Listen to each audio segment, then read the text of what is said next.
বাংলাদেশ দলের ভারপ্রাপ্ত ক্যাপ্টেন, কিন্তু তার ভার বহন করতেই দলের এখন কাহিল অবস্থা। বলের বোঝাই কি হয়ে উঠেছেন তিনি। এশিয়া কাপের পুরো টুর্নামেন্ট জুড়েই মোটা দাগে তিনি ফ্লপ। অন্তত 3টা ম্যাচে তার ব্যাটিংকে প্রবলভাবে কাঠগড়ায় দাঁড় করানো যায়, প্রশ্নবিদ্ধ করা যায়।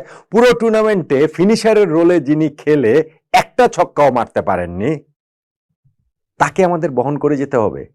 আজকে পাকিস্তানের বিপক্ষে এই যে ম্যাচ, যেই ম্যাচটা ভীষণ রকম গুরুত্বপূর্ণ, ম্যাচটা জিতলেই আমরা ফাইনাল খেলবো, সেই ম্যাচেও এই জাকের আলী অনিকের ভার বাংলাদেশ দলের বহন করে যেতে হবে। কোনো বিকল্প নেই। ভারপ্রাপ্ত ক্যাপ্টেন হিসেবেই কি তিনি খেলবেন নাকি নাকি এই ভারপ্রাপ্তের ভার সরে গেলে তাকে একাদশ থেকেও সরানো হবে? এই জায়গায় বাংলাদেশের বিকল্প কি? একেবারেই নেই। নুরুল হাসান সোহানের অপরাধটা কোথায়? দেখেন, জাকের আলী অনিকের বেশি করে চোখে লাগছে কালকে ভারতের বিপক্ষে ম্যাচটাতে তিনি উইকেট কিপিং দিয়ে ডুবিয়ে দিয়েছেন। তিনি যেই ক্যাচটা ছেড়েছেন অভিষেক শর্মার, 7 রানে ছিলেন তখন তিনি। সেই অভিষেক শর্মা পরবর্তীতে 75 রানের একটা ইনিংস খেললেন মাত্র 37 বলে 200 স্ট্রাইক রেটে। ভারত যে 168 করেছে তার মধ্যে 75 রানই করেছেন ওই ব্যাটসম্যান যাকে আমরা 7 রানের সময় লাইভ দিয়েছি, এবং সেইটা হচ্ছে গিয়ে উইকেট কিপারের জন্য রেগুলেশন ক্যাচ। ম্যাচ শেষে প্রেস কনফারেন্সে এসে অন্ততপক্ষে সাহসিকতার সঙ্গে এটা স্বীকার করতে পেরেছেন জাকের আলী অনিক যে এটা আসলে খুবই ক্যাচেবল ছিল, রেগুলেশন ক্যাচ ছিল, ধরা উচিত ছিল। তিনি এখানে গিয়েছিলেন কিন্তু ক্যাচটা ধরতে পারেন নাই। এই যে ক্যাচ মিসটা, সেটাকেই তো আমি আমার যে আলোচনাটা কালকের ম্যাচে সেখানটাতে টার্নিং পয়েন্ট করেছিলাম, এবং জাকেরও প্রেস কনফারেন্সে বলেছেন যে হ্যাঁ, এটাকে টার্নিং পয়েন্ট বলতে পারেন। খুবই ইন্টারেস্টিং জিনিস যেটা, সেটা হচ্ছে সেই জাকেরই বলছেন ব্যাটিং এ তিনি যখন রান আউট হয়ে গেলেন 4 রান করে, সেইটা বাংলাদেশের ব্যাটিং এরও টার্নিং পয়েন্ট বলতে পারেন। একজন ক্রিকেটার দুইটা ক্ষেত্রে, মাঠের যে দুইটা পার্ট রয়েছে, ফিল্ডিং পার্টটা তারপরে ব্যাটিং পার্টটা, দুইটা জায়গাতেই টার্নিং পয়েন্টে তিনি আছেন। ব্যাটিং এর সময় তার আউটটাও টার্নিং পয়েন্ট, আর হচ্ছে গিয়ে ফিল্ডিং এর সময় তার ক্যাচ ফেলাটাও টার্নিং পয়েন্ট, এবং তিনি নিজেই আসলে সেইটা বলছেন। বাংলাদেশকে কিভাবে কস্ট করেছে এই ম্যাচটা, বুঝতে পারছেন? দেখুন, এগুলা অ্যাপারেন্টলি খুবই ছোটখাটো জিনিস হয়, কিন্তু আলটিমেটলি যে এগুলোর অনেক চড়া মূল্য দিতে হয়। 2019 বিশ্বকাপের কথা নিশ্চয়ই আমরা ভুলে যাইনি। নিউজিল্যান্ডের বিপক্ষে মুশফিকুর রহিমের সেই স্ট্যাম্পিং মিস, কেন উইলিয়ামসনের, যেটা আসলে আমাদের পুরো ওয়ার্ল্ড কাপ ক্যাম্পেইনটাকেই আসলে অন্যরকম করতে পারতো, পুরো ওয়ার্ল্ড কাপ ক্যাম্পেইনটাকেই আসলে শেষ করে দিয়েছে এক অর্থে, অমনটা বলাই যায়। জাকের আলী অনিকের এই গতকালকের ম্যাচটাতে তার ওই ক্যাচ মিসের মাত্রাটা হয়তো অত বড় না। আপনি বলতে পারেন যে না, ঠিক আছে, ওই ম্যাচের রেজাল্ট যেটাই হোক, ইভেন যদি আমরা ইন্ডিয়াকে হারাতাম, তারপরেও তো পাকিস্তানের বিপক্ষে এই ম্যাচটাতে আমাদের জিততে হতো। ট্রু, অবশ্যই, খুবই সত্যি কথা। কিন্তু আমি শুধুমাত্র তার ওই কিপিং এর এইটা ক্যাচ মিসটা সামনে চলে আসছে, সেইটা হচ্ছে গিয়ে সেকেন্ডারি। প্রাইমারি যেটা, সেটা হচ্ছে গিয়ে তার ব্যাটিং।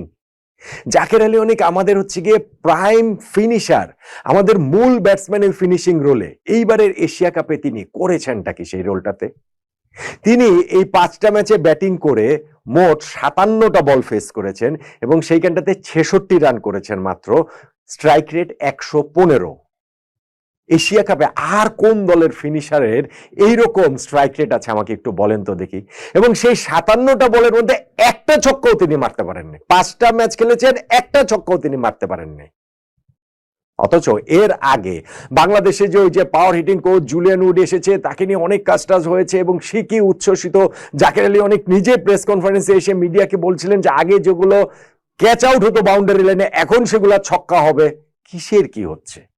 5টা ম্যাচ খেলে এখন পর্যন্ত তার ব্যাট থেকে একটা ছক্কাও আসেনি, অথচ কালকে আবার প্রেস কনফারেন্সে তিনি বলছেন যে না, ছক্কাটাই গুরুত্বপূর্ণ, না রান করতে হবে আমরা, সেইটা অভাবে। তাহলে আপনার তো রানও হচ্ছে না, আপনার ছক্কাও হচ্ছে না। 57টা বল খেলে 5টা বল মাত্র 4 হয়েছে, মাত্র 5টা বাউন্ডারি তিনি মারতে পেরেছেন, একটা ওভার বাউন্ডারি মারতে পারেননি।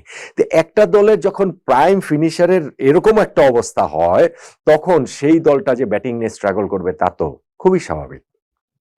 এখন আমি বলছিলাম যে কাঠগড়ায় দাঁড় করানো যাবে এই 5 ম্যাচের মধ্যে অন্তত 3টা ম্যাচে। হ্যাঁ, ফার্স্ট ম্যাচে হংকং এর বিপক্ষে তিনি লাস্ট সময় নেমেছেন, 1 বলে 0 রানে নট হয়েছিলেন, সেটাকে না হয় আপনি বাদ দিলেন। গতকালকের ম্যাচে ভারতের বিপক্ষে নিজের রান আউটটাকে নিজেই টার্নিং পয়েন্ট বলছেন। সো এখানটাতে আর কিছু বলার নেই, এই যে এটা হচ্ছে কি একটা ম্যাচ। আপনি আফগানিস্তানের বিপক্ষে ম্যাচটার কথা একটু মনে করে দেখুন তো, যেই জায়গাটাতে তিনি 13 বল খেলে 12 রান করেছিলেন অপরাজিত, এবং সবচেয়ে প্যাথেটিক যেটা ছিল শেষ 2 ওভারে গিয়ে তার ওই ব্যাটিং, যেইখানে টানা 4টা বল তিনি ব্যাটে বলেই লাগাতে পারেননি। 19 নম্বর ওভারে টানা 3টা বল, শেষ 3টা বল ওই যে হচ্ছে গিয়ে কি অদ্ভুত কায়দায় হচ্ছে গিয়ে এক সাইডেই খেলার চেষ্টা করছিলেন এবং প্রতিবারই আসলে বিট হচ্ছিলেন, একটা বলও লাগাতে পারেননি। সো ওইটা তো আমাদের ম্যাচটা অলমোস্ট আমাদের হারিয়ে দিয়েছিল রে ভাই। আমরা তো লাস্টে গিয়ে আফগানিস্তানের সঙ্গে মাত্র 8 রানে ম্যাচ জিতেছি। সো যদি জাকের আলী অনেক ওই ম্যাচটা আমরা যদি হেরে যেতাম, তাহলে তার এই যে শেষের দিকের ব্যাটিং সেটা আরো অনেক বেশি করে সামনে চলে আসতো।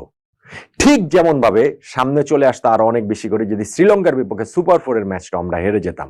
ফেয়ার এনাফ, তিনি 2টা 4 মেরেছেন, সেই 2টা 4 খুবই গুরুত্বপূর্ণ ছিল, অবশ্যই গুরুত্বপূর্ণ ছিল। কিন্তু ওই লাস্ট ওভারের প্রথম বলটা 4 মারার পর যখন আমাদের 5 বলে প্রয়োজন আর 1 রান, সেই সময় নেক্সট ডেলিভারিতে তার হয়তো মনে হলো যে টুর্নামেন্টে একটা ছক্কাও এখনো মারা হয়নি, ছক্কা মারার চেষ্টাটা না হয় করি, করতে গিয়ে তিনি আউট হয়ে গেলেন এবং বাংলাদেশকেও অলমোস্ট আউট করে দিয়েছিলেন।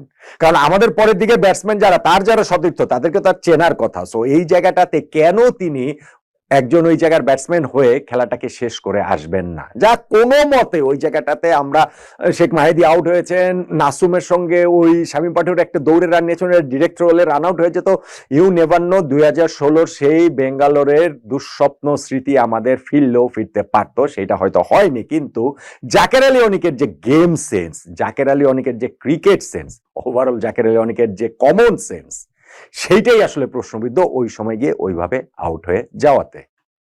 এখন এই যে আমি ম্যাচগুলোর কথা বললাম যে যেটাতে হচ্ছে গিয়ে তিনি ওই ভারতের বিপক্ষে ম্যাচে রান আউটটাও হয়ে গেছেন অহেতুক, সেইটা তিনি নিজেই বলছেন টার্নিং পয়েন্ট।